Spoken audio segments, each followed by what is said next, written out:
Hello students, आज हम करने जा रहे हैं एसिड बेस और साल्ट में डिस्कशन अबाउट द साल्ट। और आज का हमारा जो साल्ट है दैट इज ब्लीचिंग पाउडर। तो ब्लीचिंग पाउडर मीन्स ब्लीच। सबसे पहले ब्लीच का मीनिंग समझे। ब्लीच का मीनिंग क्या होता है? अब कलर्ड सब्सटेंस को कलरलेस करना। आपने गर्ल से या मदर से नॉर्मली सुना होगा कि फेस की ब्लीचिंग करवाएगी। उसका मीनिंग क्या होता है कि फेस के ऊपर जो ब्लैक कलर के हेयर होते हैं उनके कलर को रिमूव करना, उसको कलरलेस कर देना। फैब्रिक की ब्लीचिंग होती है, फ्लावर्स की ब्लीचिंग होती है।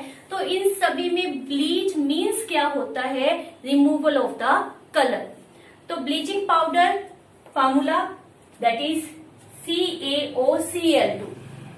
CaO calcium oxy, Cl2 chloride. तो पूरा नाम क्या बन गया? Calcium oxy chloride. First of all इसका फार्मूला याद रखना है कि calcium oxy chloride is called as bleaching powder. और इसमें मेन ब्लीचिंग एजेंट क्या होता है? किसने मेन वर्किंग करनी होती है? दैट इज क्लोरीन गैस ने। तो हमारे माइंड में आता है कि सीधा क्लोरीन गैस ही ले ले, ब्लीचिंग पाउडर की क्या जरूरत है? तो क्लोरीन गैस जो होती है वो बहुत ही करोसिव होती है, बहुत ही डेंजरस गैस है। इसको स्टोर करना टफ होता है। तो इसके स्टोरेज के लिए हमने अल्टरनेटिव क्या निकाला है? That is bleaching powder. Next है मेथड ऑफ प्रेपरेशन। प्रेपरेशन के लिए जो प्लॉट लगाया जाता है that is known as a Hasenclever plot. ये आपने नाम याद करना है। मेथड क्या है? हमने क्या करना है? स्लेट लाइन लेना है और दैट शुड बी ड्राई। ये माइंड में रखना कि जो स्लेट लाइन होना चाहिए वो बिल्कुल ड्राई होना चाहिए। उसकी रिएक्शन करवाएंगे Cl2 से।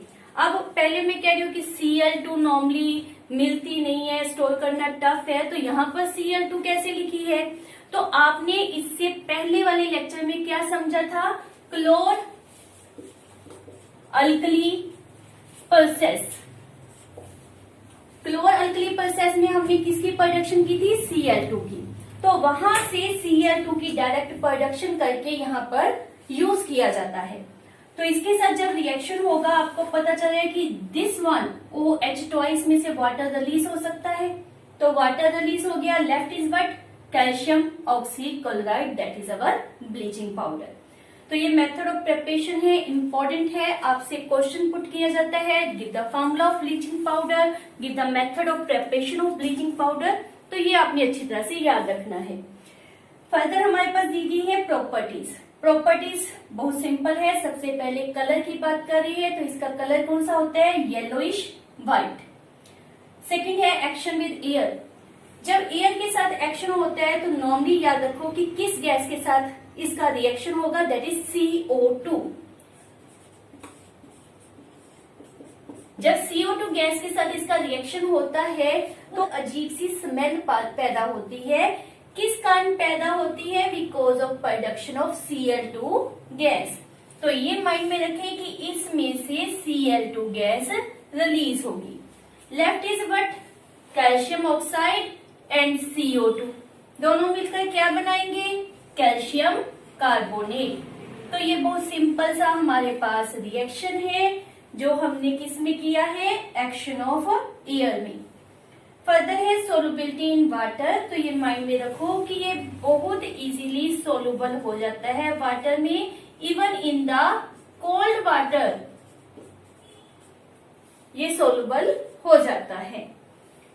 नेक्स्ट है action with the acid. This is very important, ये आपने दिमाग में रखना है।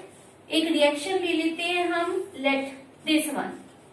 रिएक्शन किसी भी एसिड से कर सकते हैं, सल्फ्यूरिक एसिड, हाइड्रोक्लोरिक एसिड। तो हम सल्फ्यूरिक एसिड के साथ इसका रिएक्शन ले रहे हैं। पॉसिबिलिटी आपको पता ही है कि कैल्शियम रिएक्ट विद SO4 क्या बन जाएगा? CaSO4। ये ऑक्सीजन H2 से कंबाइन हो जाएगी, क्या बन गया? Water. Left is what? Cl2। इसी तरह से आप HCl से भी इसका रिएक्शन करके देख सकते हैं। अप्रोक्सीमेट इसी तरह से कुछ बनेगा, बस यहाँ पर CaSO4 की जगह CaCl2 फॉर्म होगा। तो ये जो क्लोरीन रिलीज होती है इसको आपने दिमाग में रखना है कि जितना आपके पास एसिड ज्यादा होगा ये डिल्यूट होना चाहिए, एक ये भी माइंड में रखो। जितना आपके पास एसिड ज्यादा होगा उतनी अमाउंट ऑफ क्लोरीन गैस जो रिलीज हो रही है वो ज्यादा रिलीज होगी। इस क्लोरीन को हम कहते हैं अवेलेबल क्लोरीन। क्लोरीन, जितनी क्लोरीन ज्यादा रिलीज होगी उतना हम बेटर ब्लीचिंग पाउडर कंसीडर करते हैं, उतनी ब्लीचिंग पाउडर की क्वालिटी बेटर होती है। तो ये हमारे पास थी properties of the bleaching powder. Last है यूजेस। तो यूजेस हमने पहले ही माइंड में रखी है कि मेन इसका काम क्या होता है, ब्लीच करना। तो टेक्सटाइल इंडस्ट्री में आपको पता ही है इसको हम यूज कर सकते हैं। किस लिए यूज करेंगे, जैसे कॉटन है उस तरह के फैब्रिक को कलरलेस करने के लिए, ब्लीच करने के लिए कैल्शियम ऑक्सीक्लोराइड को यूज किया जाता है। As well as in the paper industry,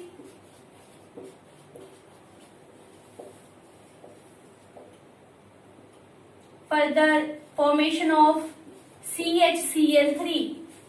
CHCl3 मतलब क्या मतलब होता है इसका, बहुत अच्छा सा इसका नाम है, दैट इज क्लोरोफॉर्म। क्लोरोफॉर्म की फर्दर बहुत सी यूजेस होती हैं, वो हम फर्दर डिस्कस करेंगे। तो क्लोरोफॉर्म की मैन्युफैक्चरिंग के लिए भी हमें क्या चाहिए, bleaching powder. Next, as a disinfectant. Disinfectant किस तरह से, हमने एक दो रिएक्शन किए जिसमें हमने क्या शो किया है कि यहाँ पर कौन सी गैस रिलीज होती है, Cl2। और Cl2 का पहले से पढ़ चुके हो कि ड्रिंकिंग वाटर को डिसइंफेक्टेंट करने के लिए हम यूज करते हैं। As bleaching powder produce Cl2, तो हम कह सकते हैं कि ब्लीचिंग पाउडर को डिसइंफेक्टेंट ऑफ वाटर के लिए यूज किया जाता है।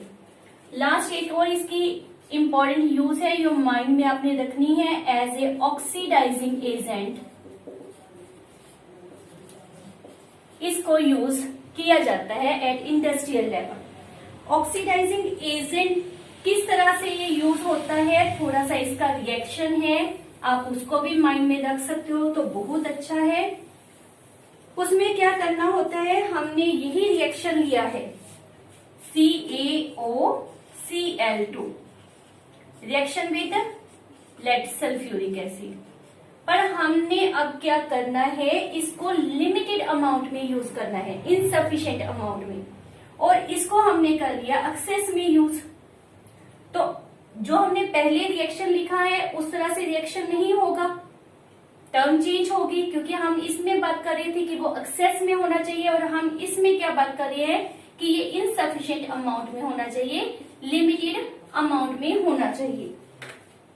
तो हमारे पास क्या बनेगा, कैल्शियम रिएक्ट विद SO4, ये तो हमने पहले भी फॉर्म किया था, कैल्शियम सल्फेट। अब इसकी अमाउंट ये ज्यादा है तो आपके पास एक और चीज बनेगी, that is calcium chloride. Left is but आपके पास क्या रहेंगे, 2H 2Cl अभी पड़ी है, तो इट मीन्स HCl2 टाइम, और क्या रहता है, this oxygen is also left, that is of 2 time. तो ये हमारे पास एक न्यू कंपाउंड फॉर्म हुआ विच इज अनस्टेबल होता है, इजिली ब्रेकअप हो जाता है। ब्रेकअप होकर क्या बनाएगा, HCl प्लस O। आपको पता है O एग्जिस्ट नहीं करती, हम नॉर्मली कहते हैं O2 होती है, लेकिन यहाँ पर हमने क्या रेफर किया है, O। This O is very very reactive, इसको कहते हैं नेसेंट ऑक्सीजन, और also said as a new born oxygen.